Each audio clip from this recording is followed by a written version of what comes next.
Hola, bueno, pues buenas tardes a todos. Vamos a empezar el curso, aunque se está uniendo gente. Yo creo que para respetar a la gente que ha sido puntual, yo creo que deberíamos de ir empezando. Bueno, pues hoy vamos a tener un curso, es el abordaje del síndrome metabólico. Nos lo va a impartir una compañera nuestra, Rosario Pastor Martín. La verdad es que hablar de Charo es como, bueno, lo acabo de decir, me ocuparía media charla. Entonces voy a tratar de contaros abreviadamente pues, su múltiple faceta profesional. Es licenciada en farmacia, graduada en nutrición humana y dietética por la Universidad de Murcia, doctora por la Universidad de Islas Baleares y la Universidad de Granada. Ha participado en múltiples proyectos de investigación, ha dirigido un montón de tesis. Actualmente es coordinadora del grado de farmacia y anteriormente lo ha sido del grado de nutrición la UCAF en Ávila, además de profesora titular. Y bueno, la verdad es que es un gustazo porque yo creo que es una persona que de síndrome metabólico se lo sabe todo y es un tema que, bueno, que habéis solicitado a mucha gente que os apetecería escuchar algo. Así que yo ya no me enrollo más, le doy paso a Charo y que disfrutéis de la charla. Muchas gracias, Paula, por tu amable presentación.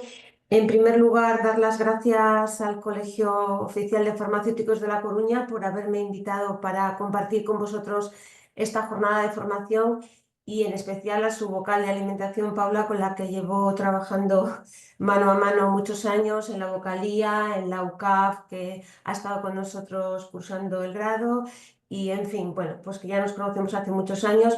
Y ojalá yo supiera todo del síndrome metabólico, que va en absoluto. Intentamos seguir investigando en ello, pero todavía es una entidad que, como veremos, necesita profundizarse mucho en ello. Así que si os parece, sin más, empezamos con la jornada.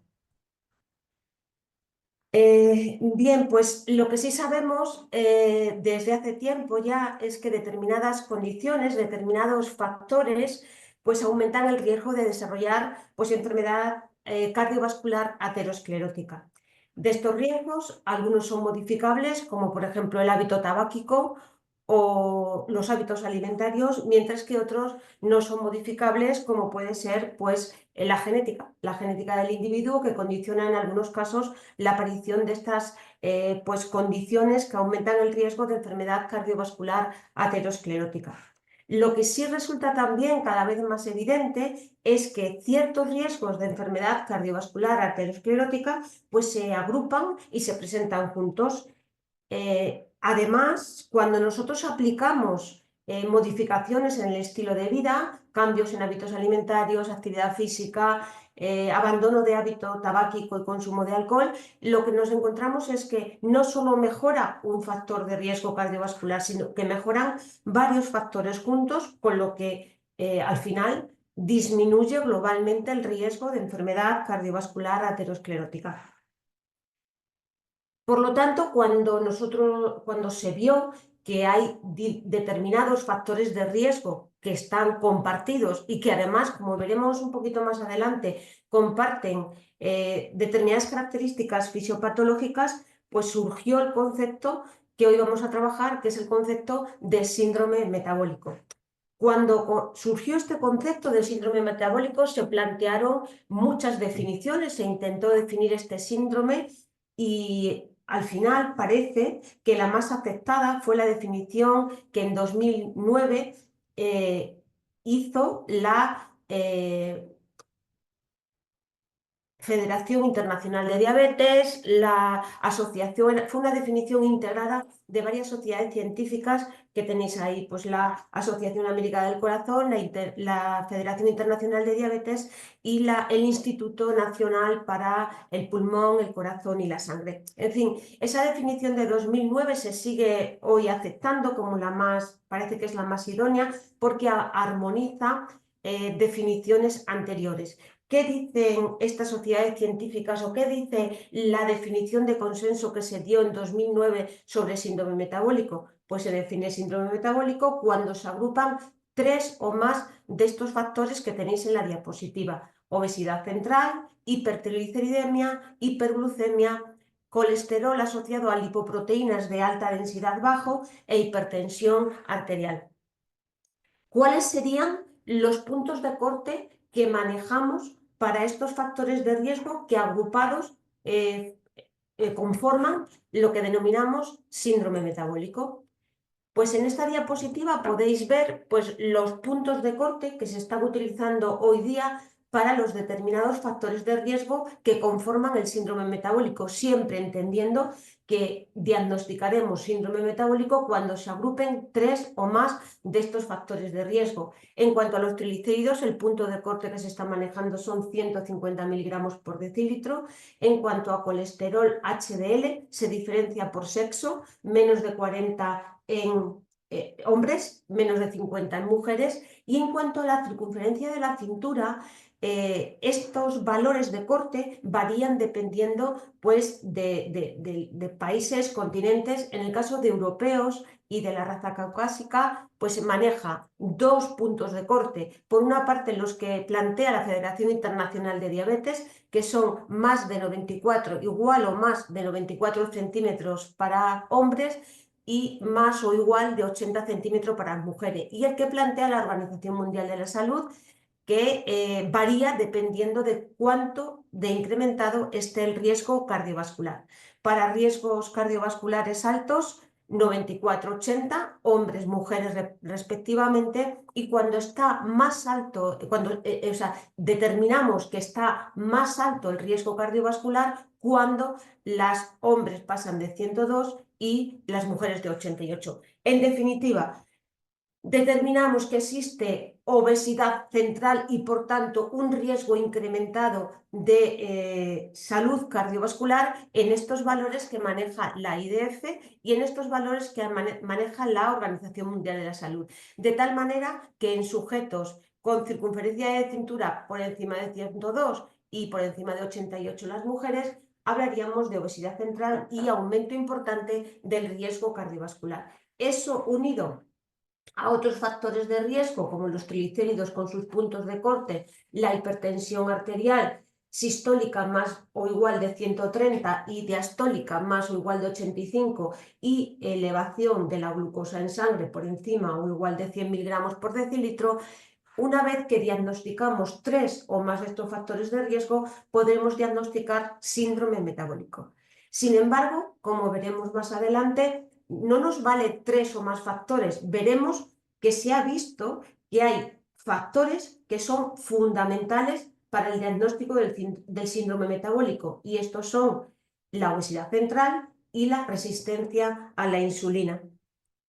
Pero antes de pasar a eso, vamos a hablar de qué usos, qué aplicaciones tiene el síndrome metabólico, porque alguien podría decir, bueno, pues si consideramos otros factores por separado, ese tratamiento por separado, pues ya está. Sin embargo, se sigue abogando por esta entidad, por sus características fisiopatológicas compartidas y por que las actuaciones sobre estos factores de riesgo se traducen en una mejora en la enfermedad cardiovascular, en la incidencia de enfermedad cardiovascular.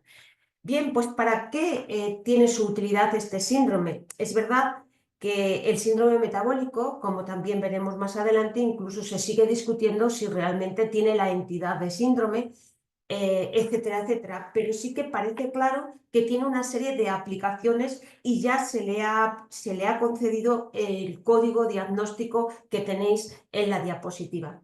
Una primera aplicación del síndrome metabólico, de la entidad síndrome metabólico, podría ser para identificar personas con riesgo, pacientes con riesgo de enfermedad cardiovascular y pacientes con riesgo de diabetes mellitus tipo 2. Pero, sin embargo, lo que sí surge aquí es que el concepto de síndrome metabólico, a la hora de identificar pacientes con riesgo de diabetes mellitus tipo 2, no tiene en cuenta antecedentes familiares de diabetes mellitus, como si tienen en cuenta otras herramientas para detectar pacientes con riesgo de diabetes mellitus tipo 2. Hoy día ya existen muchas herramientas para la detección de diabetes mellitus tipo 2, de personas con riesgo de diabetes mellitus tipo 2, e incluso ya se han diseñado métodos empíricos con inteligencia artificial y otros basados en parámetros bioquímicos.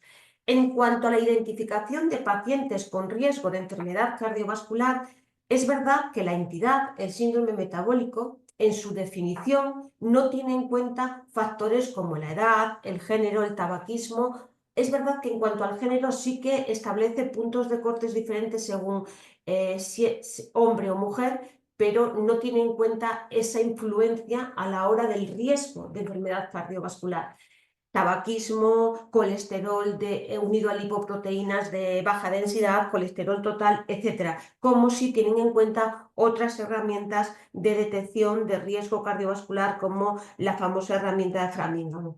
Entonces, parece ser que no es la utilidad, se puede utilizar como una herramienta muy sencilla, porque es de fácil aplicación en la práctica clínica diaria, pero sí parece que para una identificación real de estos pacientes con riesgo, luego habría que aplicar otras herramientas que tienen o que tratan en más profundidad estas antecedentes, estos factores como el tabaquismo, etcétera, etcétera. Lo que sí parece es que la aplicación de este síndrome permite identificar factores de riesgo que tienen efectos o fisiopatología compartida. A la hora de comprender esos procesos fisiopatológicos que son comunes en los factores que están implicados o englobados en el síndrome metabólico, lo que sí sabemos es que, a pesar de que existe esa controversia sobre si a este síndrome se le debería dar realmente la entidad de síndrome, pues sí que es verdad que las personas que padecen un solo factor de riesgo, como puede ser la obesidad, no tienen, lo que sí se ha visto y lo que parece que está claro, es que esas personas que sufren una sola entidad no tienen tanto riesgo de enfermedad cardiovascular, tanto riesgo cardiovascular. Por otra parte, también se ha utilizado el síndrome metabólico en estudios epidemiológicos.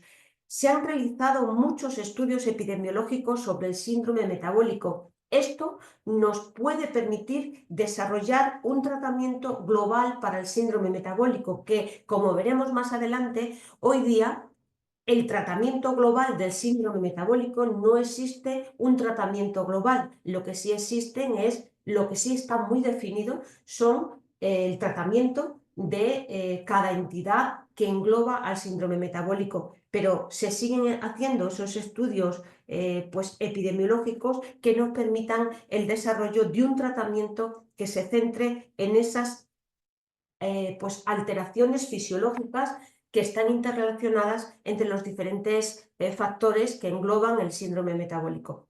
Y por último, que aquí nos vamos a centrar un poquito más, las características centrales del síndrome metabólico. Actualmente, teniendo en cuenta la definición de síndrome metabólico, esas características centrales parece que están claras y son resistencia a la insulina, obesidad visceral, dislipemia heterogénica y disfunción endotelial. Cuando hablamos de características, de esas características centrales que definen el síndrome metabólico, es decir, la resistencia a la insulina, la obesidad visceral, la obesidad central, la disfunción endotelial y la dislipemia heterogénica, parece que de estas cuatro entidades centrales, de estas cuatro características centrales del síndrome metabólico, las dos primeras, la resistencia a la insulina y la obesidad visceral, pues son fundamentales para poder considerar ese síndrome metabólico. ¿Por qué tanto la obesidad visceral como la resistencia a la insulina son fundamentales? Pues porque en pacientes con síndrome metabólico se ha visto que la pérdida de peso, las personas que tienen obesidad visceral, cuando pierden peso, En ellas se produce mejora de múltiples factores al mismo tiempo. Por lo tanto, parece que es necesario cierto grado de adiposidad central para poder considerar esa fisiopatología, esa fisiología anormal que comparten los diferentes factores de síndrome metabólico. En cuanto a la resistencia a la insulina, parece que también es una característica central del síndrome metabólico, porque parece que hay personas con obesidad que no manifiestan ninguno de los otros componentes del síndrome metabólico, por lo que parece que es necesario una predisposición metabólica a la resistencia a la insulina y la obesidad para poder expresarse o para que se pueda expresar el fenotipo de síndrome metabólico. Las otras dos, la dislipemia heterogénica, deriva de la resistencia a la insulina y la obesidad visceral, de tal manera que puede captarse ese concepto de heterogenicidad o dislipemia heterogénica, derivado de los otros dos factores, la obesidad visceral y la resistencia a la insulina. En cuanto a la disfunción endotelial, es la consecuencia también de la resistencia a la insulina y de adipocinas y de ácidos grasos libres que se liberan en el tejido adiposo visceral. Esa disfunción endotelial se produce como resultado de la hipertensión arterial, y por lo tanto, tanto la dislipemia heterogénica como la disfunción endotelial contribuyen a la arteriosclerosis y a la enfermedad cardiovascular. Es decir, por eso se han definido el síndrome como 3 o más de los síntomas en los que parece que la resistencia a la insulina y la obesidad visceral son fundamentales para que haya una expresión del fenotipo de síndrome metabólico. Y las otras dos son derivadas de las dos primeras. Por lo tanto, lo que sí sabemos es que no se puede simplificar más la definición de síndrome metabólico. Tiene que contemplar estas 4 características centrales. Incluso en pacientes con inflamación, con otras características como inflamación sistémica, aumento de la coagulación, microalbuminuria, etc., son importantes, pero no son necesarios para definir lo que llamamos síndrome metabólico. Tenéis en la diapositiva, de forma más centrada en los aspectos bioquímicos, cómo se enlazan de forma fisiopatológica las 4 características centrales del síndrome metabólico. Por cuestiones de tiempo no me voy a detener aquí, pero bueno, ahí lo tenéis en la diapositiva y quien quiera puedo proporcionarle la publicación científica en la que se analiza detenidamente esa interrelación entre las fisiopatología de los distintos componentes centrales, de esos 4 componentes centrales del síndrome metabólico. Se habla hoy día de objetivos control. Está claro que los objetivos para el control del síndrome metabólico sería actuar sobre la hipertensión arterial, actuar sobre la diabetes, la dislipemia y sobre la obesidad central.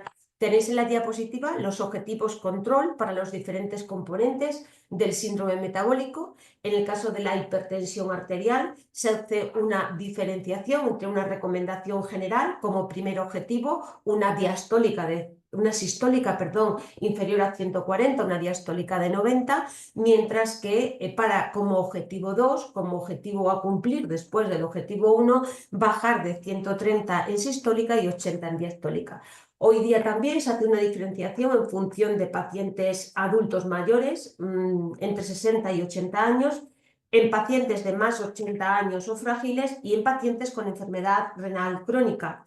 En el caso de pacientes con enfermedad renal crónica, varían ligeramente los puntos de corte según consultemos las guías europeas o la guía de manejo de la enfermedad renal crónica. En el caso de las guías europeas del corazón y la tensión, las primeras que tenéis aquí hablan de sistólicas de entre 130 y 40, mientras que la guía para el manejo de la enfermedad renal crónica habla de sistólicas de menos de 120 milímetros de mercurio. En el caso del manejo de las dislipemias, la gran diana es el colesterol LDL. En el caso de colesterol LDL, las guías recogen diferentes puntos de cortes dependiendo del riesgo. En caso de pacientes con riesgo muy alto, tanto para prevención primaria como para prevención secundaria, se habla de una reducción superior o igual al 50% del valor basal que medimos. Cuidado con ese valor basal porque hay que ajustarlo en personas que ya están medicadas, y un objetivo final de menos de 55 miligramos por decilitro de colesterol asociado a lipoproteínas de baja densidad. En caso de pacientes con riesgo alto, establecen diferentes puntos de corte, como veis ahí, y en riesgo moderado también establecen puntos de corte pues menos ambiciosos, igual que ocurre en riesgo bajo. Otra cosa ya es personas que tienen enfermedad cardiovascular instaurada y han sufrido un evento en los 2 años siguientes al primero y ya están medicados con estatina a la dosis máxima permitida. En estos pacientes planteamos un objetivo de inferior a 116 miligramos por decilitro de LDL. En cuanto a la diabetes mellitus, os muestro en la diapositiva lo que recogen las guías, como resumen de lo que recogen las guías para adultos mayores. Las guías diferencian en adultos mayores si existen o no patologías concomitantes y si en este adulto mayor se dan condiciones de dependencia funcional, en concreto condiciones de incapacidad para realizar 2 o más actividades para la vida diaria. Ahí tenéis la diapositiva, los puntos de corte. En el caso de la hemoglobina glicosilada, la glucosa en ayunas y la glucosa al acostarse. En el caso de que, como veis, en el caso 3, para adultos mayores, cuando exista 1 o 2 enfermedades crónicas en fase terminal, deterioro cognitivo leve o moderado, o exista incapacidad para realizar 2 o más actividades de la vida diaria, las guías aconsejan no depender de los valores de hemoglobina glicosilada, sino que se centren los objetivos en evitar tanto la hiperglucemia como la hipoglucemia sintomática en estos pacientes. Bien, pues estos serían, a modo de resumen, los objetivos para 3 de las 4 características centrales del síndrome metabólico. En cuanto a la obesidad visceral, la obesidad central, es muy importante, ya hablaremos más adelante de la obesidad, pero sí aquí es muy importante incidir en las herramientas para la detección de la obesidad central. Tenemos los sanitarios que abandonar. En algunos casos ese hábito existe, no digo que en todos, pero sí que es verdad que tenemos como una deformación, o tenemos en general los sanitarios, a veces basamos una detección de obesidad en un solo índice antropométrico, que es el IMC, el índice de masa corporal. Pero como ya sabemos, el índice de masa corporal, y eso tiene que quedar muy claro, a nuestros alumnos del grado de nutrición siempre insistimos mucho que no podemos utilizar una sola herramienta para detectar la obesidad central. Es decir, no puedo ni obesidad central ni obesidad en general, ningún tipo de obesidad. No puedo centrar en un parámetro antropométrico, en un índice antropométrico que se basa en el peso y en la altura y no tiene en cuenta otras características como puede ser la composición corporal. Además, sabemos que el índice de masa corporal resulta poco válido en algunos colectivos como pueden ser deportistas y ancianos. ¿Por qué? Por eso precisamente, porque no tiene en cuenta la composición corporal. Por lo tanto, hoy día las herramientas que se utilizan para la detección de la obesidad central serían 2 grandes grupos de herramientas que tenéis ahí: índices antropométricos como circunferencia de la cintura dividido entre circunferencia de la cadera, índice de masa corporal y composición corporal medida o bien por DEXA.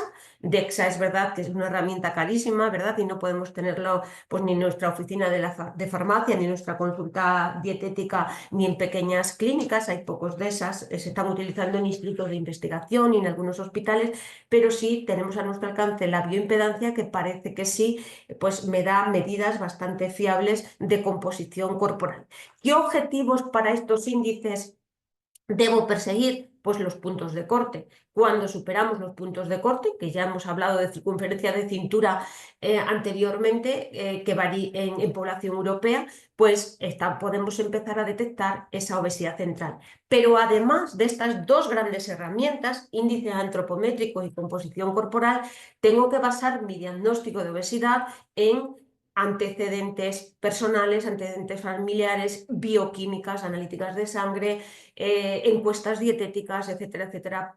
Todas las patologías, sea obesidad o sea cualquier otra patología, tiene que llevar, todas estas patologías metabólicas tienen que llevar consigo una valoración completa del estado nutricional del sujeto, más allá del diagnóstico médico, obviamente, de hipertensión arterial, diabetes, etcétera.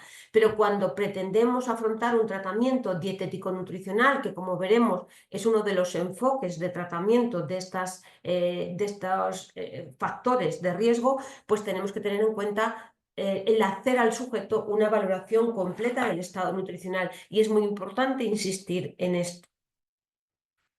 Bien, una vez que ya hemos definido o hemos resumido la definición del síndrome metabólico, hemos visto cómo se interrelacionan entre sí los componentes que integran el síndrome metabólico, y como veíamos que esa fisiopatología interrelacionada, dos factores fundamentales, obesidad, resistencia a la insulina, cómo hemos visto que trabajamos con objetivos control y con puntos de corte para algunos de los componentes del síndrome metabólico, ya podemos empezar a hablar de tratamiento del síndrome metabólico. Como he dicho al principio, hoy día no se conoce un abordaje global del síndrome metabólico, y el tratamiento del síndrome metabólico sigue pasando por abordar cada uno de los factores incluidos en el síndrome metabólico, es decir, abordar las dislipemias, la hipertensión arterial, la diabetes mellitus y la obesidad.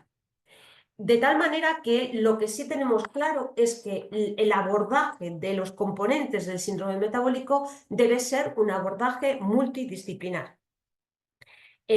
Hace unos meses nosotros hemos publicado un libro en la editorial Selvier, que lo tenéis ahí, ya aprovecho para hacer publicidad de nuestro libro, pero bueno, es verdad que ya no solo por publicidad, sino porque os puede ser una herramienta útil para poder encontrar el abordaje multidisciplinar de patologías prevalentes.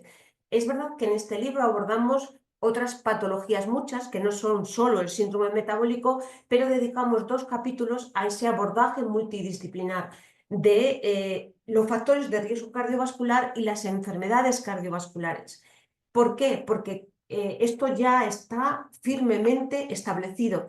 Multidisciplinaridad es fundamental, pero no solo abordaje nutricional y abordaje farmacológico, que son las 2 patas, digamos, de la mesa que vamos a tratar en esta jornada por razones obvias, porque los que estamos aquí somos farmacéuticos y o nutricionistas, ¿verdad? Entonces, pues vamos a centrarnos en el abordaje nutricional y el abordaje farmacológico, pero lo que sí está claro es que no deben ser los únicos, sino que el paciente con síndrome metabólico, con 3 o más factores de riesgo, debe ser tratado por un equipo multidisciplinar que incluya además profesionales de enfermería, profesionales de actividad física y deporte, profesionales de fisioterapia y profesionales de la psicología. Perdonad porque he duplicado lo de la actividad física y el deporte. En definitiva, lo que se trata es de que cada profesional aporte su granito de arena para que eso redunde en un beneficio global para el paciente. Nosotros, los farmacéuticos nutricionistas, podemos abordar consejo nutricional y farmacológico, pero para abordar consejos de actividad física o planificación de actividad física, no estamos capacitados. Podemos decirle al paciente, sal a caminar o tal, pero son los profesionales de la actividad física y el deporte, en este caso, los que deben planificar un ejercicio adecuado para las características del paciente que estamos tratando. Lo mismo ocurre en el abordaje fisioterapéutico, en el caso de actividad física en lesiones, etcétera, etcétera, deben ser los fisioterapeutas y restos de profesionales lo que aborden cada una de sus especialidades. Y lo que es muy importante, que es lo que os pongo en rojo abajo en la diapositiva, hoy día hablamos de la toma de decisiones compartidas entre profesionales sanitarios y los pacientes con síndrome metabólico. Le damos al paciente el protagonismo que merece y tanto en el abordaje nutricional como en el farmacológico, que somos junto con el resto del equipo multidisciplinar, nosotros, los profesionales que vamos a abordarlo, debemos tener en cuenta el consenso no solo con el resto de profesionales, sino también con los propios pacientes. Como veremos, en muchas de las ya la mayoría de las guías para tratamiento de cualquiera de los factores de riesgo cardiovascular que componen el síndrome metabólico, se da ese protagonismo al paciente en el caso de la toma de decisiones compartidas, la TDC, que tanto hoy día se maneja. Bien, pues empezamos con los diferentes tratamientos, si os parece. Por una parte vamos a abordar de forma muy resumida, porque evidentemente no nos da para más, el tratamiento de los distintos factores de riesgo que engloban el síndrome metabólico. Nosotros vamos a resumir el tratamiento farmacológico, como digo, y el tratamiento de tipo nutricional. En cuanto al tratamiento farmacológico de la hipertensión arterial, las guías europeas, que son un poco en las que baso esta diapositiva, hablan de 4 grupos de fármacos que constituyen el tratamiento de primera línea para la hipertensión arterial. Diuréticos, fundamentalmente las tiazidas y análogos, agentes beta bloqueantes, los bloqueantes de canales de calcio, sobre todo derivados de dihidropiridina, y los fármacos que actúan sobre el sistema renina-angiotensina, que antiguamente se llamaba renina-angiotensina-aldosterona, los IECAs, los inhibidores de la angiotensina convertasa, y los ARA2, los antagonistas del receptor de la angiotensina. Estos 4 clases principales de fármacos se recomiendan como antihipertensivos de primera línea, o bien solos o bien en combinación. Como veremos, luego hablaremos de las combinaciones un poquito, y que hay una excepción a las combinaciones, que las guías no recomiendan combinar 2 fármacos que actúen sobre el sistema renina-angiotensina, es decir, no recomiendan combinar un IECA con un ARA2. Os he puesto aquí los principales principios activos que alguno no estará incluido porque en el momento de publicar nuestro libro no estaba comercializado, luego hablaremos de eso, pero aquí están los principales principios activos dentro de los diferentes grupos que están comercializados en España para el tratamiento de la hipertensión arterial. En cuanto a las... En cuanto a los... me he ido diapositiva, perdón. En cuanto al algoritmo para iniciar el tratamiento de la hipertensión arterial, aquí tenéis algunos, digamos, pautas para cuando iniciamos el tratamiento de la hipertensión arterial, y si hablamos solo de modificaciones de estilo de vida o además incluimos tratamiento farmacológico. En el caso de que la tensión arterial esté en los límites de la normalidad, las guías europeas recomiendan un tratamiento con estilo de vida, mientras que el tratamiento farmacológico se restringiría a aquellos pacientes que tienen enfermedad cardiovascular, mientras que las guías de la Asociación americana de corazón, lo que las guías americanas establecen un tratamiento con modificaciones de estilo de vida, en esto estamos de acuerdo, mientras que aquí ya el tratamiento farmacológico lo pautarían en caso de no solo de que exista enfermedad cardiovascular establecida, sino también en caso de que exista riesgo de enfermedad cardiovascular aterosclerótica. Y luego el algoritmo nos habla o nos pauta 3 modos de actuación en función de hipertensión arterial de grado 1 con sus puntos de corte, hipertensión arterial de grado 1 y riesgo moderado o alto, y hipertensión arterial de grado 2. En cualquier caso, en el caso de la hipertensión arterial de grado 1 con un riesgo de enfermedad cardiovascular aterosclerótica baja, nos hablan de modificaciones en el estilo de vida, y en el caso de las guías europeas nos habla de considerar tratamiento farmacológico si tras 3-6 meses de tratamiento la presión arterial permanece elevada después de aplicar esas modificaciones de estilo de vida, es decir, ese tratamiento dietético-nutricional.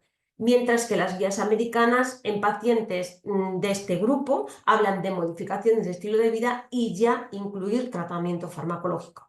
En el caso de riesgo moderado o alto y presión arterial de grado 2 o 3, ambas guías hablan de modificaciones de estilo de vida y tratamiento farmacológico.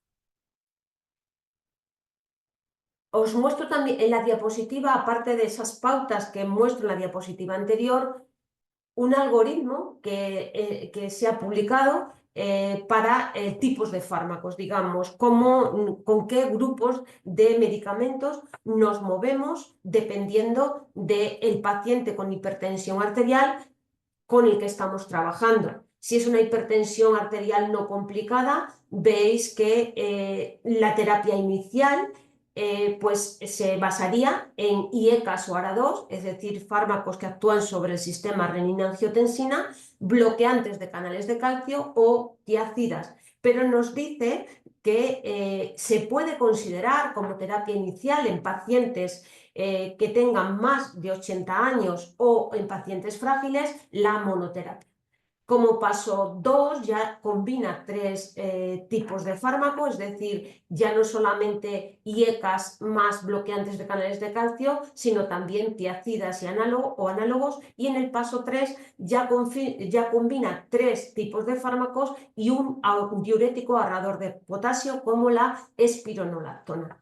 En el caso de la espironolactona, plantea una alternativa a este diurético ahorrador de potasio, que es un alfa bloqueante como la dosazosina, sobre todo de liberación prolongada. Y luego ya nos dice que ese paso 3 se inicie cuando en casos de hipertensión resistente. Este algoritmo, como veis, marca también estrategias para pacientes con hipertensión y enfermedad renal, aquí los tenéis, y en el caso también estrategias de tipos de fármacos o de algoritmos en cuanto a grupos farmacológicos a utilizar de hipertensión arterial y pacientes con enfermedad de arterias coronarias, y también pacientes que tengan hipertensión con insuficiencia cardíaca del tipo fracción de eyección reducida. En cuanto a pacientes con fibrilación auricular y hipertensión, nos plantea otra estrategia. En fin, como veis, este algoritmo está dividido en 5 estrategias, una para hipertensión, es decir, pacientes con hipertensión arterial no complicada con otras patologías, pacientes con hipertensión arterial y ERC, enfermedad renal crónica, pacientes con hipertensión arterial y enfermedad de arterias coronarias, pacientes con hipertensión arterial e insuficiencia cardíaca con fracción de eyección reducida, sobre todo del ventrículo izquierdo, y en estrategias para hipertensión arterial y fibrilación auricular. Actualmente, en las guías europeas de 2024, hay algunos fármacos que todavía no estaban incluidos o no están incluidos, porque alguno de ellos todavía no está incluido. En esta guía no estaban incluidos porque todavía se necesitaban más ensayos clínicos para incluirlos. Entre ellos están los inhibidores de la neprilisina y los ARA2, como la combinación sacubitril-valsartán, que ya se plantea en las estrategias de la izquierda que os he mostrado y que ya está comercializado. Un inhibidor del cotransportador sodio-glucosa de tipo 2, que como sabéis están comercializados para el tratamiento de la diabetes y ahora se está pues estudiando mucho su uso para la hipertensión arterial. Los GLP-1, los agonistas del receptor del péptido similar al glucagón, que como veremos después, y como sabéis mejor que yo, son antidiabéticos. Y también un fármaco que ya está comercializado, que es la finerenona, que es un antagonista de un receptor de mineralocorticoides no esteroideo. Los siguientes fármacos que tenéis en la diapositiva, que todavía no estaban incluidos en esa guía europea de 2024, todavía no están comercializados y están en ensayos clínicos, ahora algunos en fase muy avanzada, otros en fase menos avanzadas, como los inhibidores de la síntesis de aldosterona, esos dos principios activos que tenéis ahí, antagonistas de endotelina A y B y una terapia de ARN cuyo principio activo es el cilebresiran, que no están comercializados todavía, y no se incluyeron en esa guía de 2024 y que se sigue estudiando su pues, eficacia, todos ellos, para la hipertensión arterial.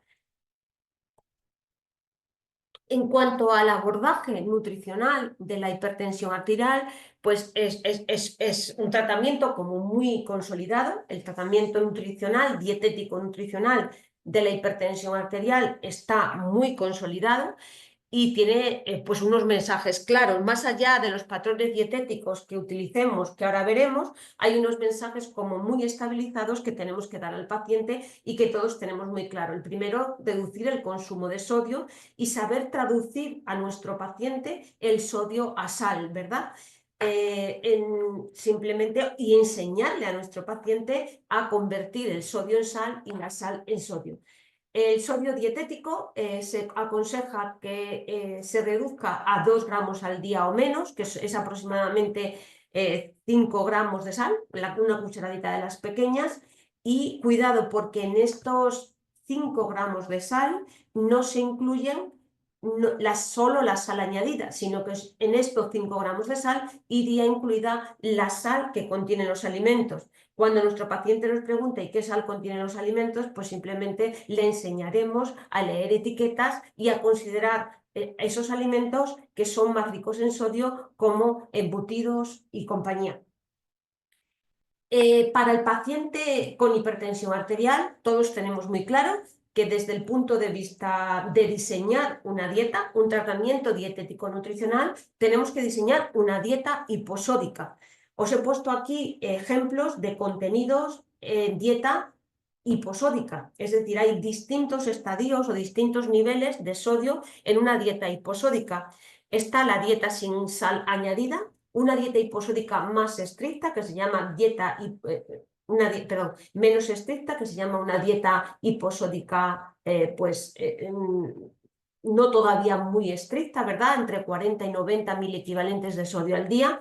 Una hiposódica moderada que restringe todavía más el sodio, entre 20 y 40 miliequivalentes, y la dieta hiposódica más estricta con menos de 22 miliequivalentes. ¿Qué significa esto? Pues simplemente que cuando hagamos la calibración nutricional de nuestra dieta diseñada para el paciente hipertenso, será muy importante que en esta dieta vayan incluidos esa calibración de sodio y que nos aseguremos que nuestra dieta tiene el contenido en sodio que pautan las recomendaciones. Y en cuanto a recomendación general al paciente, que reduzca el contenido de sodio dietético y el contenido de sal de la dieta, teniendo en cuenta no solo la sal del salero, sino también la sal de los alimentos.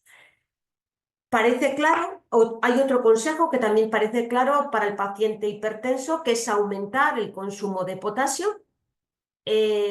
¿Cómo podemos aumentar el consumo de potasio? Pues claramente consumiendo una dieta rica en frutas y verduras. La Organización Mundial de la Salud recomienda más de 3,5 gramos de potasio al día, de potasio dietético, y que se evite de forma sistemática la suplementación con potasio. Una estrategia para estos pacientes podría ser cambiar la sal de mesa por sal de dieta, que llamamos, ¿verdad? Las que vosotros lo conocéis, los que tenéis oficina de farmacia, que es rica en potasio, siempre monitorizando los niveles de potasio para evitar esa hiperpotasemia. Cuidado con enfermos renales crónicos, porque habrá que restringir el potasio. Ya sabéis que elaborar una dieta, eso ya lo hablamos mucho con nuestros alumnos, elaborar una dieta para pacientes renales es muy complicado porque hay que tener en cuenta muchos factores nutricionales, sobre todo en minerales. Los minerales como el potasio y el fósforo son delicados en pacientes con enfermedad renal avanzada porque tienen filtración glomerular disminuida. También habrá que controlar los niveles séricos de potasio, monitorizar los niveles de potasio en pacientes tratados con fármacos que son ahorradores de potasio, como los diuréticos ahorradores de potasio antagonistas de aldosterona, que ya hemos tratado, como la espironolactona, o IECAS o ARAS, es decir, IECAS como el Arapril o ARAS como el Valsartan. En cuanto al consumo de fibra, parece claro que se asocia un consumo alto o relativamente alto, y ahora explico por qué hablo relativamente alto, de fibra con la disminución del riesgo cardiovascular en pacientes con hipertensión y diabetes mellitus.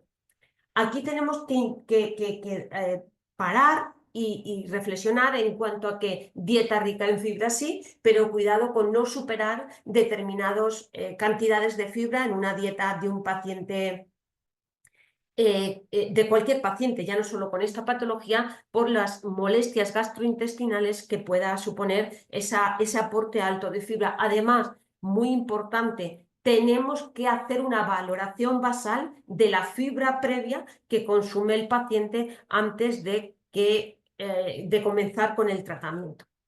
Y en cuanto a patrones dietéticos, parece claro que hay dos patrones dietéticos que son óptimos o que han probado su eficacia para la hipertensión arterial, como son la dieta mediterránea y la dieta DATS. Otros patrones, parece como pueden ser el ayuno intermitente, etcétera, no han probado suficientemente su eficacia en esta patología.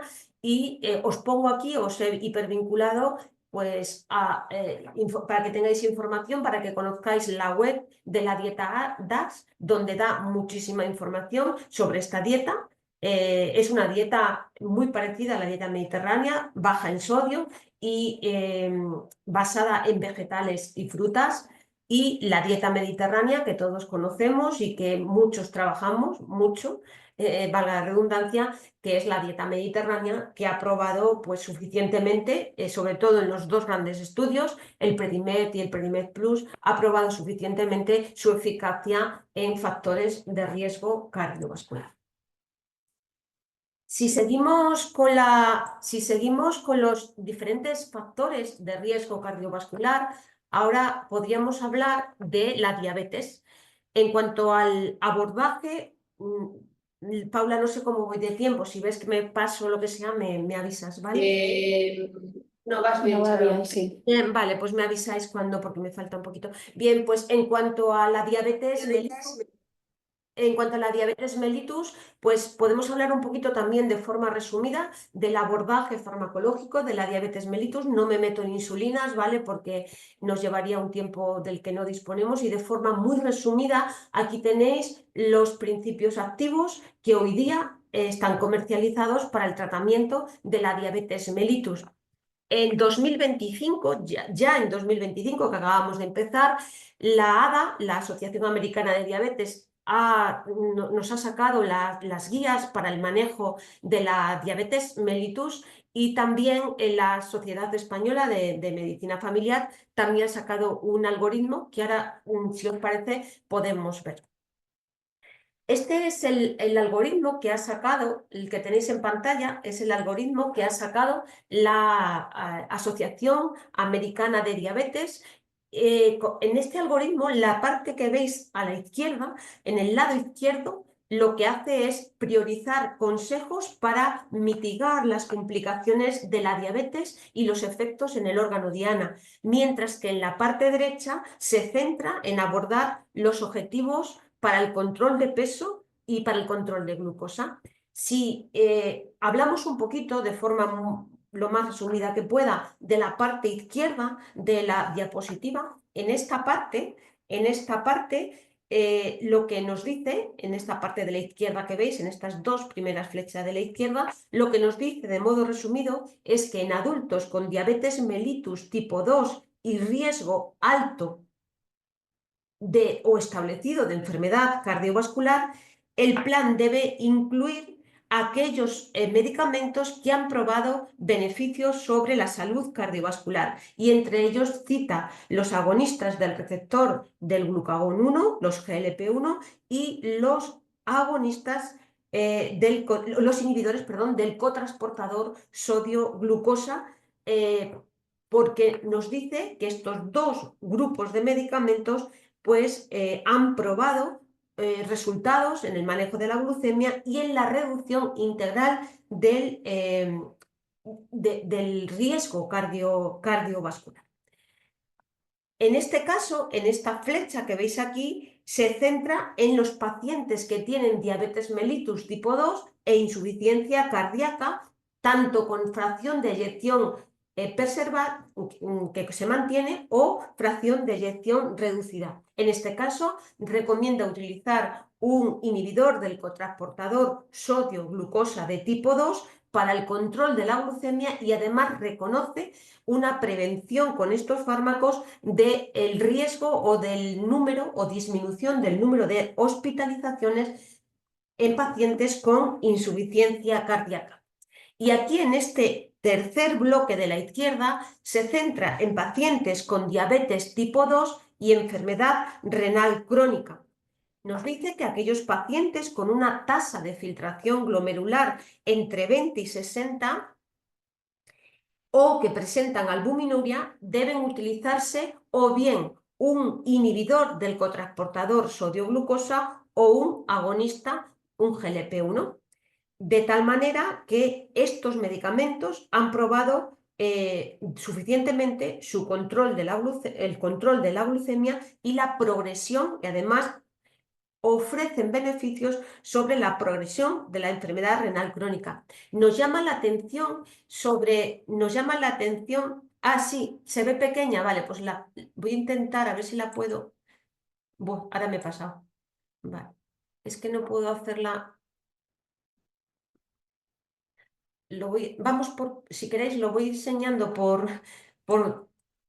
estoy aquí, ¿vale? Estoy en el control de la diabetes mellitus en pacientes con esta parte, que es control de diabetes mellitus tipo 2 y enfermedad renal crónica. En este caso nos habla de utilizar GLP-1 y inhibidor del cotransportador sodio-glucosa, y además nos llama nos dice que deberíamos pues tener en cuenta que los inhibidores del cotransportador sodio-glucosa disminuyen su acción terapéutica cuando la tasa de filtración glomerular baja de 45 mililitros por minuto. Y en esta parte de la diapositiva, es que o la vemos muy grande o no la vemos. En esta parte de la diapositiva que corresponde a la parte izquierda del algoritmo, veis que habla de pacientes con diabetes tipo 2 y enfermedad hepática asociada, o bien esteatosis hepática, o bien, en este caso, la esteatohepatitis, es decir, o bien que solo tiene esteatosis, es decir, el trastorno benigno que supone una infiltración de grasa en el hígado, o bien que ya la infiltración de grasa en el hígado supone hepatotoxicidad y daños inflamatorios. En este caso, recomienda o bien un polipéptido dependiente de glucosa, el GIP-GLP-1, como la tirzepina, la tirzepatida, que ya está comercializada y que es un péptido dual, o bien los ya conocidos GLP-1, o bien la combinación de GLP-1 o pioglitazona cuando ya está instaurado el MAX, es decir, la hepatotoxicidad y el daño inflamatorio en el hígado. En fin, aquí tenéis en la parte izquierda, como digo, establece diferentes estrategias que veis que casi todas se basan en los GLP-1 y los inhibidores del cotransportador sodio-glucosa combinados, si existe daño hepático establecido, con pioglitazona, que ya sabéis que es una tiazolidinadiona. Y en la parte de la derecha nos habla de lo que también nos dice, y esto es importante de la parte izquierda, para terminar con esta parte izquierda del algoritmo, nos dice que no se recomienda el uso concomitante de inhibidores de la dipeptidildipeptidasa con análogos del péptido 1 del glucagón o con los duales, con los duales como la tirzepatida, porque no se produce una disminución de glucosa más allá del uso aislado de uno de ellos. Y en cuanto a la parte derecha de la diapositiva, que nos habla de peso, de cómo gestionamos el manejo del peso en pacientes con diabetes mellitus y con obesidad, lo que nos dice es que se priorice cuando hay que priorizar el manejo del peso. Cuando hay que priorizar el manejo del peso, han demostrado eficacia alta, los que tenéis aquí, como la liraglutida, eficacia intermedia, en general los GLP-1, que no engloban ninguno de los anteriores, que no están incluidos en la lista anterior, y los inhibidores del cotransportador sodio-glucosa. Y nos dice que la metformina y los inhibidores de la dipeptidildipeptidasa han mostrado un efecto neutro en el manejo del peso, es decir, que no tienen ese efecto pues beneficioso que se ha visto en el resto de medicamentos sobre, sobre el manejo del peso. En cuanto a al resto de al manejo de la glucosa, disculpar, pues hablan de muy alto, de eficacia alta en estos principios activos y en estas combinaciones, y alta en este caso, intermedia, los del T4I. De tal manera que yo creo que es pues un algoritmo que nos aclara mucho. La guía en general, la guía de 2025, aporta algunas novedades sobre las anteriores y nos aclara mucho sobre el manejo de estos medicamentos que ya manejamos tanto, valga la redundancia, más allá de la metformina, que se sigue manejando evidentemente, y otros fármacos antidiabéticos. Y hoy en esta guía como que tenemos claro, ¿verdad?, que los grupos de fármacos que más están manejando son los que tenéis en el algoritmo. Nos dice también que es importante destacarlo, esta guía de 2025 de la Asociación Americana de Diabetes, nos dice que en diabéticos tipo 2 se debe considerar la administración de insulina independientemente de la terapia de base para reducir glucosa o el estadio de la enfermedad, si hay síntomas de hiperglucemia o cuando los niveles de glicosilada o de glucosa son muy altos. Habla de niveles de glicosilada por encima del 10% o glucosa en sangre por encima o igual a 300, considerar independientemente de la terapia la pues, administración o pautar insulina. En cuanto al otro algoritmo, que lo tenéis en español, por eso lo he abierto, es un algoritmo un poquito más sencillo y da un poquito menos de información, pero bueno, aquí lo tenéis por si alguno... Es verdad que todos los algoritmos, tanto el que han hecho los españoles a partir, supongo, de las guías publicadas en 2025, la americana, pues todos los algoritmos sí que ponen en primera línea de actuación los estilos de vida, es decir, actuar sobre estilos de vida, ejercicio físico, hábitos tóxicos, el sueño. Contemplan ya las guías un sueño adecuado, el dormir el número de horas adecuado, como un estilo de vida que a lo mejor antes no se consideraba tanto y que hoy parece que se tiene claro, así como hay algo que se recoge en las dos guías que me parece importante, que es evitar la inercia terapéutica, es decir, no caer en esa inercia de tener al paciente siempre igual y hacer revisiones de glicosilada cada cierto tiempo, pedir al paciente mediciones de glucemia en sangre capilar, etcétera, etcétera. Bueno, importante estas dos guías muy actualizadas para el tratamiento farmacológico de la diabetes mellitus, que podéis consultar y podéis informaros más. Os la quería traer aquí a modo de resumen y destacar los aspectos más importantes porque no nos da tiempo a más. Y ya nos vamos al abordaje nutricional de la diabetes mellitus. Hay también bloques en el tratamiento nutricional de la diabetes mellitus que están clarísimos. Y es lo primero, el balance energético. Aquellos pacientes con obesidad necesitan bajar peso porque la bajada de peso aporta beneficios clínicos no solamente en el peso, sino también en los niveles de glucemia, de tensión arterial y perfil lipídico. Luego hablaremos del tratamiento de la obesidad a grosso modo también, pero parece que hoy por hoy el tratamiento de la obesidad y del sobrepeso de tipo 2, es decir, en índices de masa corporal y composición corporal medidas de porcentajes de grasa superiores al normal, en el caso de índice de masa corporal por encima de 27, ya estarían indicadas las dietas con restricción calórica. Hablamos de dietas moderadamente hipocalóricas. En cuanto al contenido en carbohidratos, las guías no nos hablan de una cantidad concreta de carbohidratos que se pueda aconsejar a los pacientes diabéticos, pero lo que sí se sabe es que las dietas bajas en carbohidratos producen pues, beneficios a nivel de diabetes mellitus. Y que es una estrategia útil para el control de la glucemia y los perfiles lipídicos. Pero aquí surge una pregunta: ¿qué es una dieta baja en carbohidratos? Porque hay bibliografías que nos hablan de entre el 10 y el 45% del valor calórico total, otras nos hablan de un contenido mínimo del 45% del valor calórico total. En definitiva, cuando consultamos la bibliografía, hay una amplia gama de definiciones para hablar de dieta baja en hidratos de carbono. Por lo tanto, tenemos que seguir investigando en eso.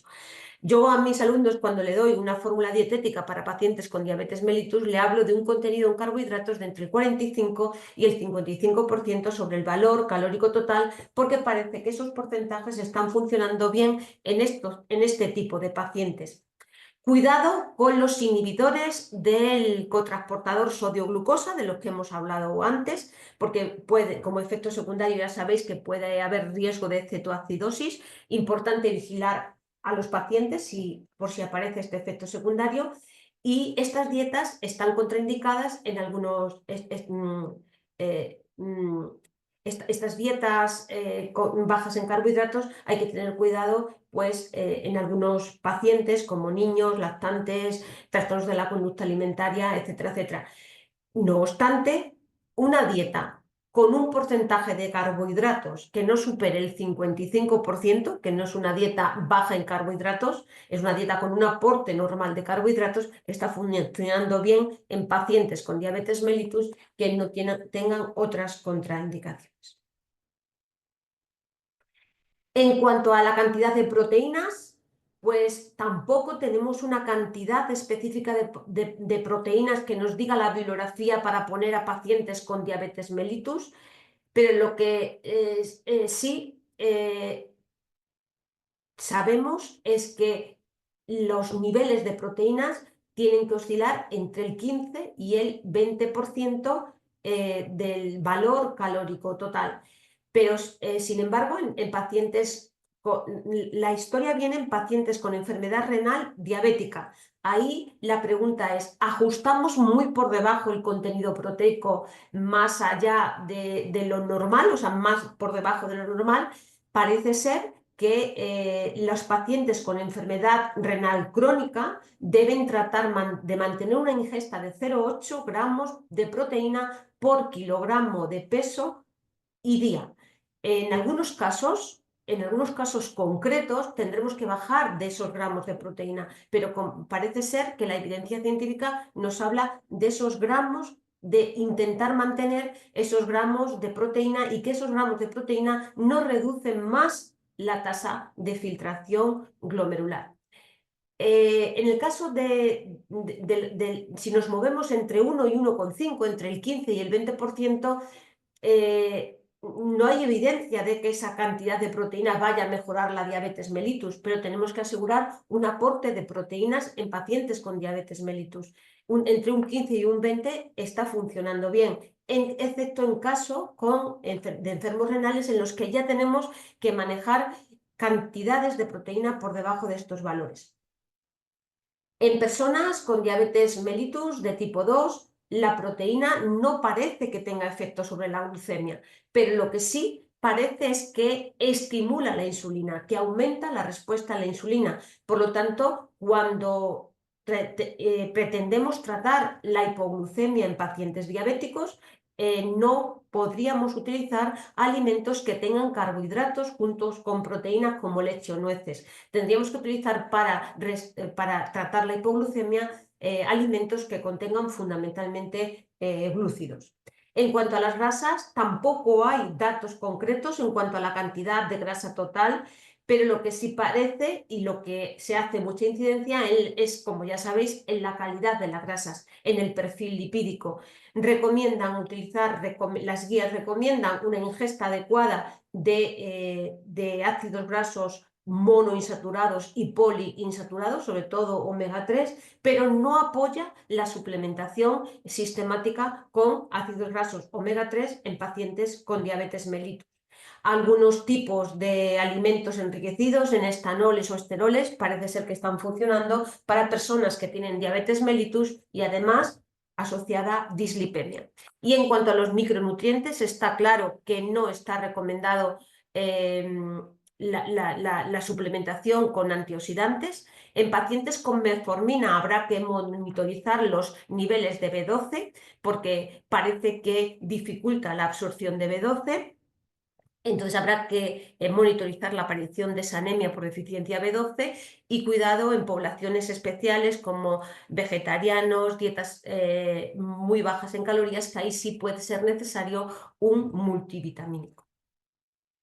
Y en cuanto al tratamiento de la obesidad, pues aquí tenéis un algoritmo que sacó la Sociedad Española de Estudio de la Obesidad en cuanto a los pasos que habría que dar para el tratamiento de la obesidad.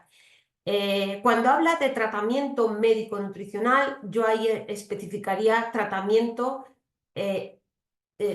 por profesionales especializados en tratamientos nutricionales, que hoy por hoy esa capacidad, la Ley de Ordenación de Profesiones Sanitarias solo se le reconoce al dietista nutricionista titulado y al endocrino.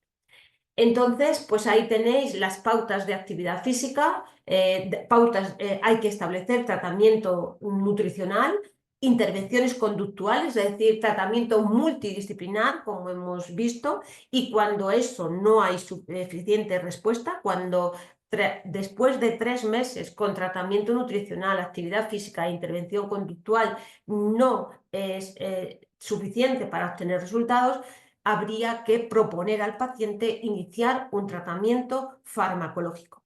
Si después de iniciar un tratamiento farmacológico durante 3 meses la respuesta también fuera insuficiente o no se tolerara bien el tratamiento, habría que sustituir ese tratamiento por otro o ya plantearse tratamientos de tipo quirúrgico.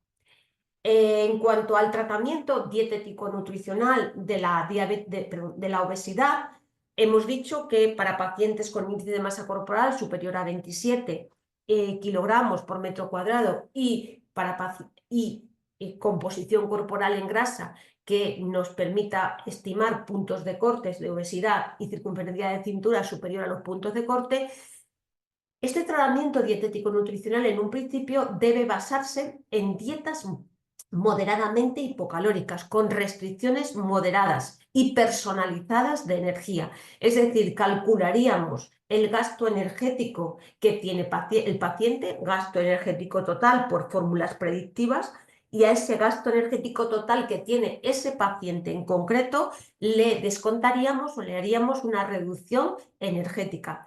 No podemos dar dietas estandarizadas, tenemos que personalizar, porque además la obesidad, si va asociada a otros componentes del síndrome metabólico, habrá que encontrar un tratamiento dietético-nutricional en el que los nutrientes no solo se ajusten a la obesidad, sino también se ajusten al resto de patologías. En cuanto a patrones dietéticos, como siempre, una de las dietas que ha demostrado tener un efecto beneficioso sobre pacientes con obesidad y factores de riesgo cardiovascular asociado es el patrón de dieta mediterránea ajustado en nutrientes a esas patologías. Es decir, dietas, estilo de vida, porque al final la dieta mediterránea es un estilo de vida, no solo es dietas, alimentos ricos de la dieta mediterránea, sino sueño, caminar al sol, actividad física al aire libre, etcétera, etcétera, etcétera. Y en cuanto al tratamiento, a la farmacoterapia, el tratamiento farmacológico de la obesidad, aquí tenéis en esta tabla un resumen de pues los medicamentos que hoy se están utilizando o se pueden utilizar para el tratamiento de la obesidad.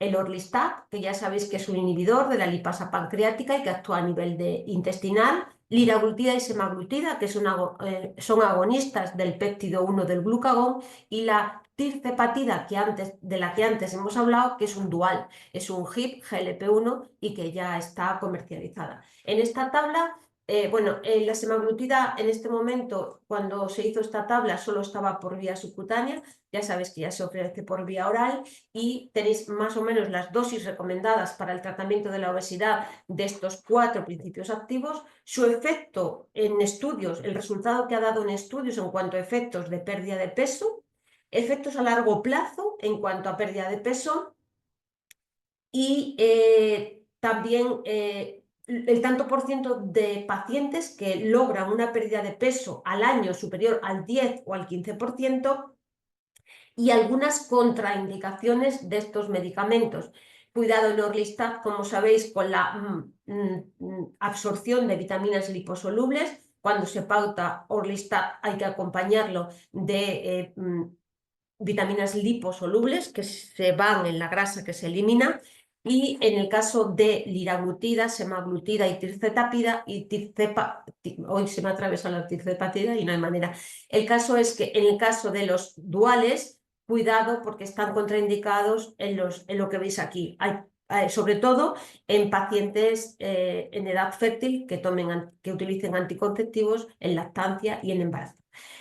Y bueno, algunos efectos secundarios más comunes, que ya sabéis que los efectos secundarios más comunes de los GLP-1 y los duales son a nivel pues, gastrointestinal, sobre todo al principio de tratamiento, y las interacciones con otros medicamentos. El Orlistat interactúa con vitaminas liposolubles, cuidado con eso, ya os lo he comentado antes, pero hay que pautarlo con vitaminas liposolubles porque pierden esas vitaminas en la grasa que se elimina, y el resto puede afectar a la absorción del medicamento, la liraglutida. Cuidado con el vaciado gástrico, lo que decíamos de efectos secundarios a nivel gastrointestinal, que ralentiza el medicamento el vaciado gástrico. Y eso puede afectar a la absorción de este medicamento, es decir, un vaciado gástrico más lento de lo normal. Otros aspectos que consideran en este estudio, en esta guía Giro, es de los 4 principios activos más utilizados para el tratamiento de la obesidad, son los efectos en la concentración de lípidos, que parece ser que sí que tienen un efecto en concentración de lípidos, el que más la semaglutida, que produce una bajada de colesterol total de 9,5 miligramos por decilitro. También produce un aumento de 3,8 del HDL. Sin embargo, en el caso del HDL, que aumenta mucho con la semaglutida, mirad la nueva, el dual, la tirzepatida. Produce una subida de 8,8 miligramos por decilitro en HDL, estimado en estudios publicados. Son cambios estadísticamente muy significativos. En la semaglutida baja los triglicéridos y la tirzepatida todavía produce una bajada más acusada de triglicéridos. Bueno, y también habla de, en caso de esteatohepatitis es decir, que si se mejora también y si parece que se resuelve con semaglutida en un 59% de la población estudiada y todavía no se ha estudiado ese efecto en tircepatía. Y bueno, pues esto sería un poco hasta aquí la obesidad o el resumen muy resumido porque no me da tiempo a más de la obesidad. Y en el caso de la dislipemia, el tratamiento farmacológico sigue siendo en primera línea las estatinas, pero además hay que considerar otros agentes hipolipemiantes como los fármacos que tienen su diana en colesterol LDL y los fármacos que tienen su diana en triglicéridos. En el caso de los fármacos que tienen su diana en el colesterol LDL, aquí tenéis los principios activos que se utilizan. Y en el caso de fármacos que tienen su diana en los triglicéridos, aquí tenéis los principios activos que se están utilizando. Y en cuanto al tratamiento, ya para terminar, el tratamiento farmacológico, nutricional de las dislipemias, también hay mensajes que están meridianamente claros, que son, en primer lugar, que la grasa total no debe superar el 35-40% del valor calórico total.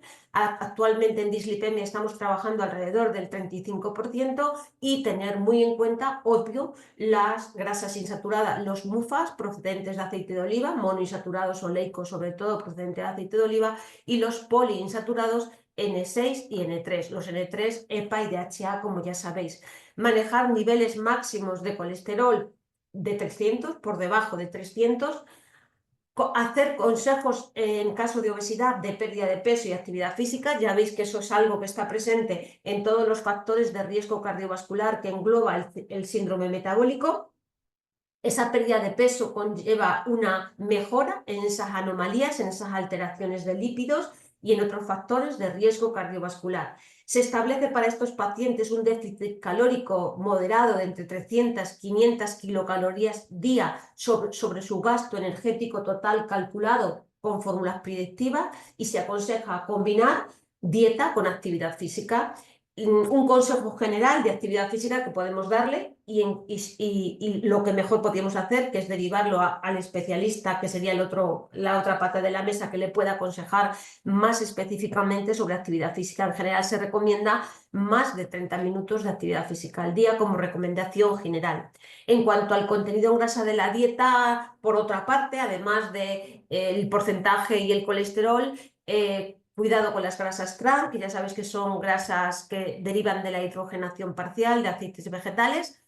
Ya en algunas margarinas ya no se hace hidrogenación parcial, sino que parece que se están cultivando pues algunos girasoles que tienen de forma natural estos ácidos grasos en configuración cis, como están en la grasa animal. En cuanto a grasas saturadas, menos del 10% del valor calórico total o 7% en caso de pacientes que presenten hipercolesterolemia.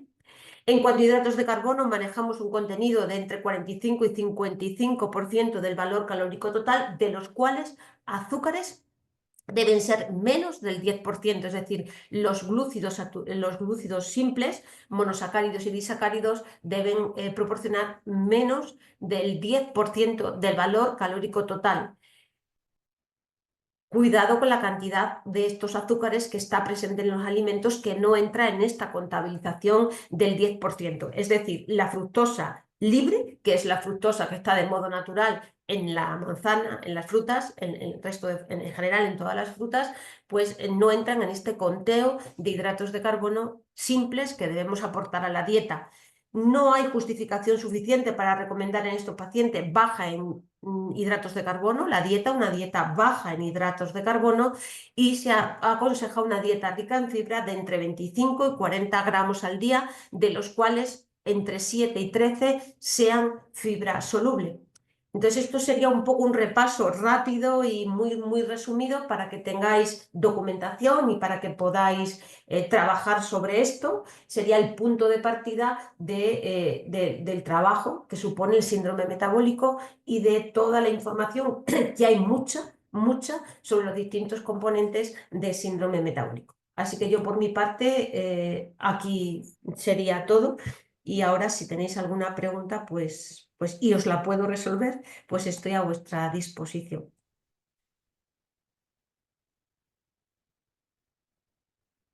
sé si tenéis alguna pregunta.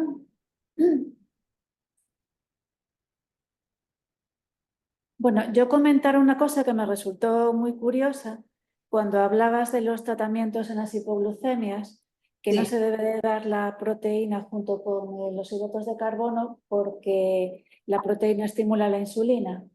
Y yo, pues, a lo mejor son esas infografías que tienes de viejuno, siempre te Sí. decían que una vez que recuperabas un poco al paciente, pues con miel, agua con azúcar, lo que fuese, el típico vaso de leche con galletas. Entonces me resultó muy curioso lo de... Pero una vez que recuperas al paciente, tú lo has dicho, ¿te das cuenta?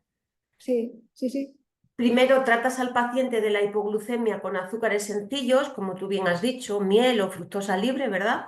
Y luego una vez que lo tienes recuperado, haces como con los deportistas. Los deportistas cuando terminan de entrenar, recién entrenado, les das azúcares rápidos. Luego ya cuando le das la primera toma, después de recuperar las reservas de glucógeno, les das la proteína combinada con hidratos. Sí, sí, tienes razón. Yo recuerdo eso que decían, eso, pues como a los 5 minutos, cuando ya estaba un poco más Eso consciente es. y demás, empezar a darle ya, sí, pues me resultó curioso. No sabía yo lo de la proteína que Sí, la estimulaba. proteína estimula la síntesis de insulina, la liberación, la actuación de la insulina. Sí, sí. Y luego también cuando comentabas lo de la sal esta de dieta, la que sustituye el sodio por potasio, yo particularmente estoy en contra de esa sal. Ujú. Porque todas las personas hipertensas, como tú bien decías, bueno, estaban con IECAS, SARAS y demás, Sí, y meterle estas sales, sí. que además no vas a controlar nunca la cantidad que echan porque van a echar así a Ujú, puñados. ujú. Y nosotros Ese es en el la... problema. Sí, es Sí, el problema que estoy de acuerdo contigo completamente. Los IECAS, por ejemplo, producen hiperpotasemia. Y exacto. es verdad que a lo mejor en vez de una estrategia proporcionando potasio a través de esas sales, podríamos utilizar un plátano, por ejemplo, ¿verdad? Que le aumentas la cantidad de potasio. Lo que sí está claro es que toda la actuación depende de la monitorización bioquímica del potasio, de los niveles de potasio que tenga el paciente. Porque, por ejemplo, imagínate un paciente tratado con diuréticos tiacídicos o diuréticos de alto techo, como la furosemida. Esos diuréticos, tanto los tiacídicos como los de alto techo, pueden producir hipopotasemia. Con lo Sí, cual hay que encontrar un equilibrio en eso. Lo que está claro que es que el paciente hipertenso necesita potasio, pero no debemos darle potasio hasta el riesgo de hiperpotasemia y más teniendo tratamiento con algunos fármacos como los IECAS, que ya de por sí pueden producir hiperpotasemia o los ahorradores de potasio, ¿verdad? Como la espironolactona. Entonces hay que encontrar el equilibrio entre aportarle una cantidad de potasio idónea y no producir, como tú bien dices, esa hiperpotasemia y más cuando puedan utilizar una cantidad desorbitada de esas sales de régimen, ¿no? Que llamamos. claro, pero nos está complicado el que nosotros podamos ver, o sea, darles como una seguridad a la hora del uso, porque en la mayoría de las analíticas el potasio no figura. Claro. Entonces, Claro, y ahí viene la necesidad de monitorizar al paciente de acuerdo a la patología y no hacer analíticas de sangre estándar para todos los pacientes igual, ¿no? Porque en un paciente, a lo mejor los niveles de potasio en otro paciente no nos interesa tanto, pero en un paciente con un IECA, con un enalapril, con una espironolactona o con una furosemida, nos interesa sobremanera los niveles de potasio. sí. Eso seguro que se lo hará a nivel del especialista, bien cardiólogo y demás, o hospital, y a la farmacia no nos llega prácticamente. Bueno, ya no nos llega ninguna analítica, que nos la traiga el paciente de esto de Claro. casualidad. Claro, claro, efectivamente.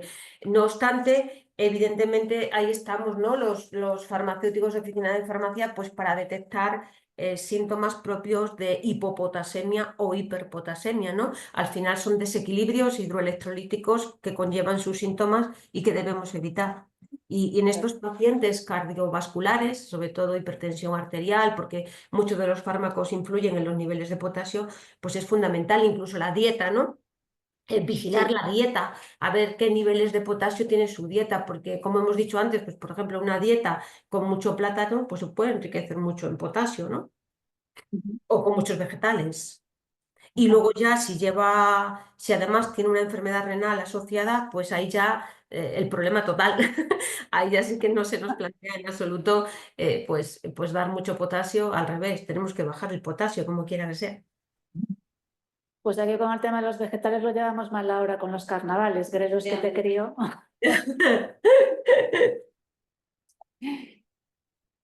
Bueno, no sé si en casa tenéis alguna pregunta que hacer, algún comentario. Bueno, vale. Recordar que os he enviado, esto ya es a modo técnico, el enlace de la encuesta de satisfacción y del examen de evaluación que tenéis que presentar. Bueno, la encuesta de satisfacción no es obligatoria, pero nos ayuda mucho. Entonces os agradecemos que nos lo ocurráis. Y el examen de evaluación sí que queréis, sí que hay que hacerlo. No sé si lo queréis resolver o pasamos de todo, que lo hagan. Yo creo que lo podemos hacer. Sí, vale, yo no me lo traje, pero bueno. No, lo tengo aquí en el ordenador. Te dejo a ti. Yo me veo aquí que lo tengo.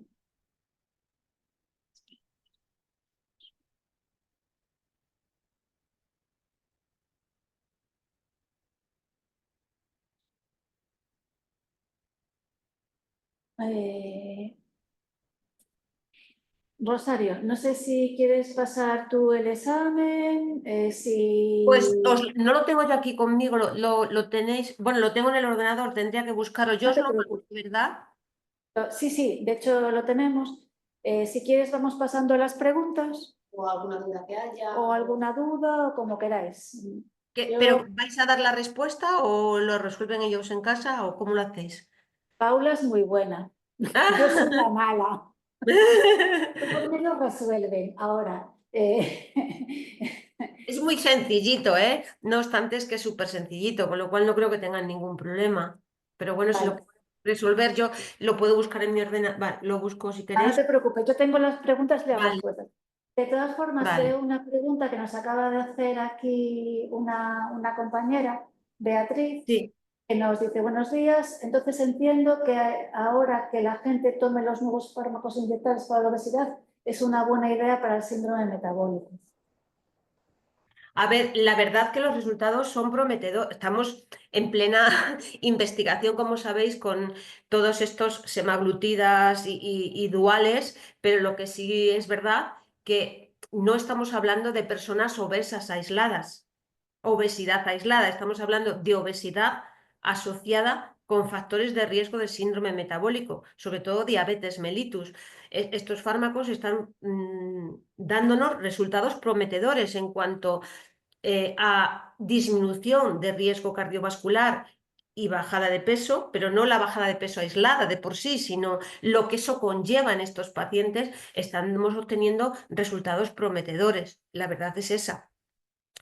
Pero todavía pues, es un campo de investigación que está muy abierto y que ya habéis visto los estudios, pues no solamente bajan peso, sino que también nos están ayudando a reducción de lípidos y a mejoras de enfermedades hepáticas, bueno, de esteatosis hepática y que los resultados son prometedores. Pues sí, de hecho ya veis que todas las guías en diabetes mellitus están contemplando el manejo de estos medicamentos y en obesidad también se está contemplando el manejo de sobre todo los agonistas del GLP-1, los GLP-1 y los HIP GLP-1, los duales.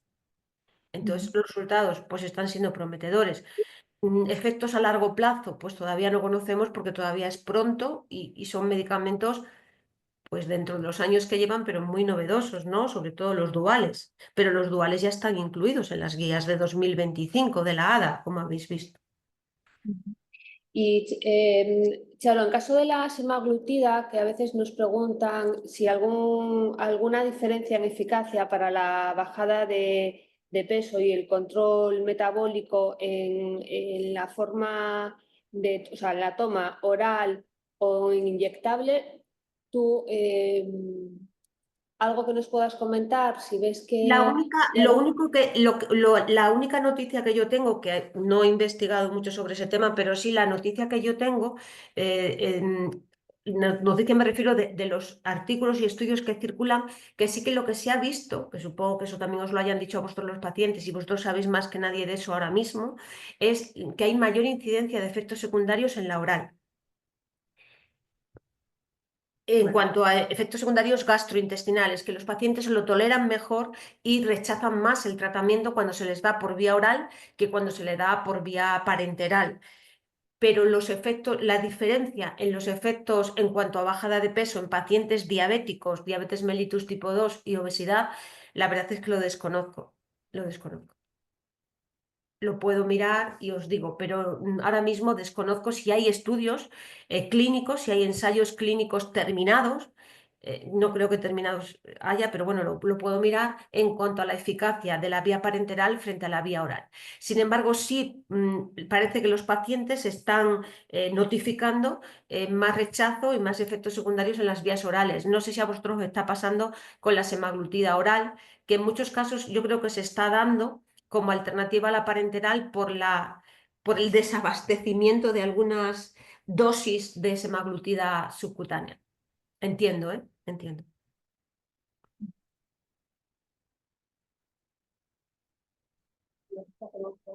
No os oigo, no, ahora mismo no os oigo, disculpadme.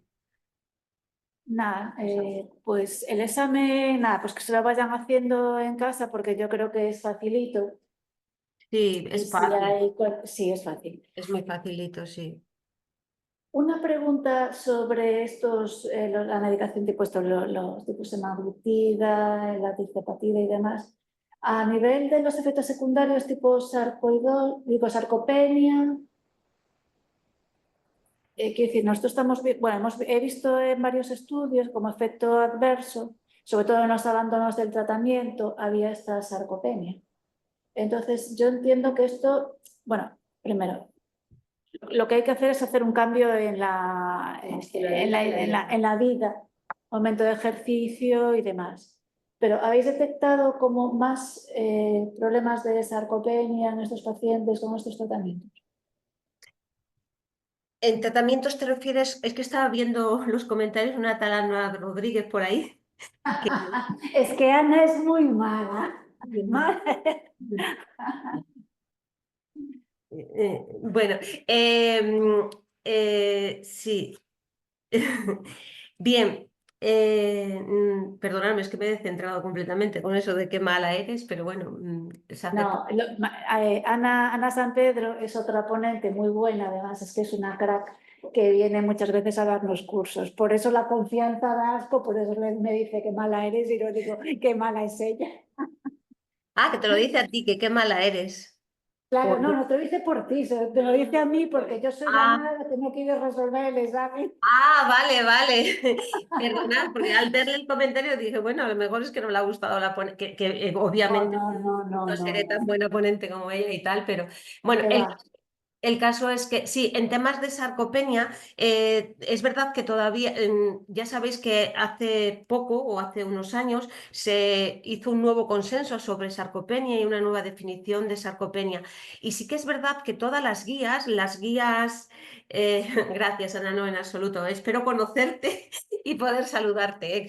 Bien, en caso de sarcopenia es verdad que todas las guías lo que nos dicen es que estos medicamentos, los GLP-1 y los duales están poco estudiados en población mayor de 65 años, que es donde más incidencia de sarcopenia encontramos. Por lo tanto, no hay muchos estudios sobre los efectos en cuanto a fragilidad, masa muscular, etcétera, y toda la definición de sarcopenia en pacientes mayores de 65, porque todavía no hay muchos estudios de estos fármacos en adultos mayores de 65. Ya, vale. Bueno, pues si no tenéis más